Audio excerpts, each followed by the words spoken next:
కిసాన్ దివస్ శుభాకాంక్షలు. తల్లి లేనిదే ఇల్లు లేదు, రైతు లేనిదే రాజ్యం లేదు.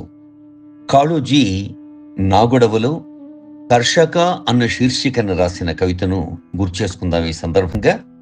కర్షక నీ కర్రు కదలినన్నాళ్లే, నర్తకుని నాట్యాలు, గాయకుని గానాలు, వాదితుని వాద్యాలు, శిల్పకుని శిల్పాలు, చిత్రకుని చిత్రాలు, అంగనల అందాలు, కందర్పు కయ్యాలు, కవిరాజు కావ్యాలు.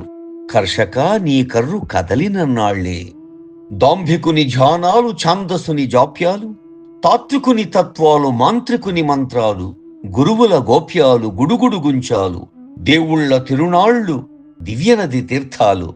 కర్షక నీ కర్రు కదలినన్నాళ్లే, ధార్మికుని దానాలు, పండితుని భాష్యాలు, వర్తకుని వ్యాజ్యాలు, వకీళ్ల వాదాలు, సైనికుని శౌర్యాలు, యాంత్రికుని యంత్రాలు, యోధుల యుద్ధాలు, రాజుల రాజ్యాలు. కర్షక నీ కర్రు కదలినన్నాళ్లే. ఇది కాళోజీ కవిత. కర్షక లోకానికి అంకితం చేశారు ఎప్పుడో దశాబ్దాల క్రితం. మరి కాళోజీకి నమస్కారాలతో, కర్షక లోకానికి నమస్సులతో భవదీయ మడిపల్లి దక్షిణామూర్తి.